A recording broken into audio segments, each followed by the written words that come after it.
Man, we haven't sat down and spoken to each other in a long time. Since pre-COVID, Pre-COVID, since day before COVID arrived. literally the day before COVID shut down all of the restaurants and hospitality businesses in Austin. We sat on a panel and talked about what it was going to do to the business. Yep. And here we are, over 3 years later, and made it through. Congrats. Likewise. This location has been in existence since 2014. 2014. Yep. And you're one of the first restaurants to really kind of revamp the area and Yep. like the kind of what was going on over here. And Yeah. yeah, again, congrats on the success. But you weren't originally a chef or a hospitality professional. No, I wasn't. I was a lawyer. I was an ex-lawyer. So your career changed. You were an attorney. Why did you leave the attorney life? Because it was terrible. Yeah. But I knew early on, like, man, this is pretty brutal. Like, this is mind-numbing stuff. Yeah. And that's when the food truck movement hit. Like, if you remember, people were no longer building restaurants. People were scrapping food trucks together. And you have grown into a bit of your own empire. You're published. You have a book. You've got your catering company. You've got multiple locations. You're working, I hear, on another location. Yep.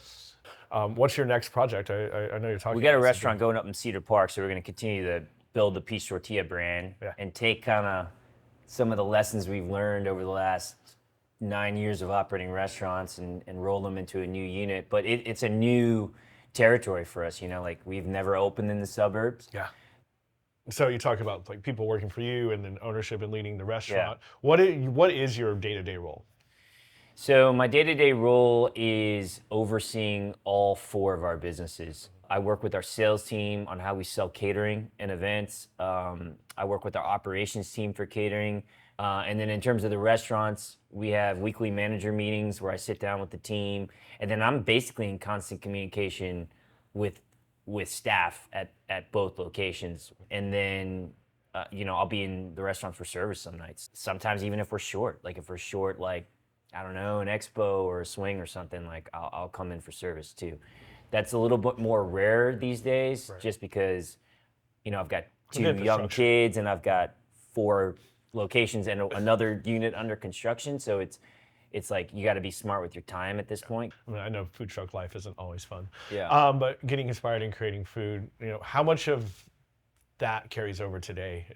So it carried over more when we opened this restaurant. So like I was designing the menu, coming up with the recipes. I didn't have as much else to worry about with the business. I'd say I'm less involved in creating dishes now. I'm more maybe planting seeds, talking to a chef, being like, hey, I saw this, or I ate this, or I think this could work. What else is it to you to be part of the community? And I think about hospitality as something that's very connected to the community. And I think to have success in hospitality, you must extend that hospitality beyond your dining room and extend it to the rest of the community. And what does that mean to you, if you can kind of talk on that a little bit more? I moved into this area and I've lived here for 13 years. I walked by this location for years and we're like, hey, this neighborhood doesn't really have a lot of restaurants.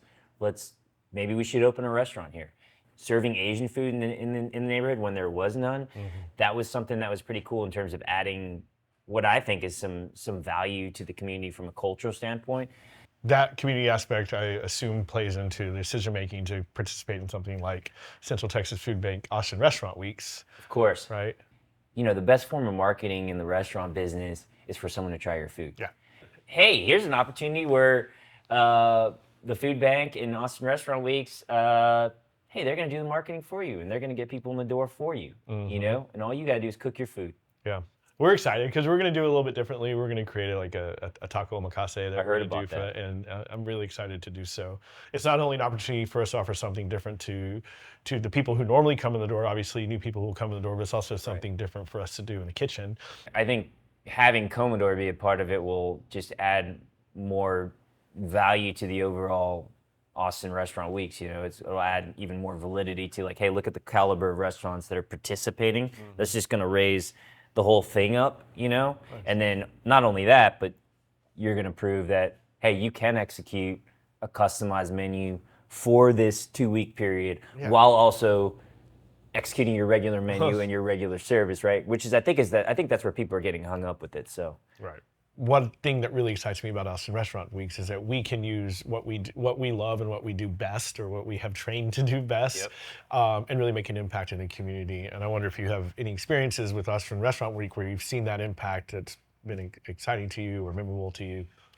Well, I mean, I think I see it from this perspective of, I know how many people are coming in, like how many diners are coming in just for Austin Restaurant Week and purchasing the menu that we've specifically designed for the program, and so we know when we're cutting that check at the end of the month, like we're making a huge impact in terms of donations to the food bank, and just how many people are getting fed off that donation, And like I said earlier, it's such an easy way to make an impact, That's why it's kind of a no-brainer for us. It's just like, well, that's one way we can do good in the community while marketing ourselves, like, best of both worlds, like, And and doing what we love to do and what we're good at, right? Exactly. So we get to make food, feed people, and then that directly impacts the families who are underserved at this point.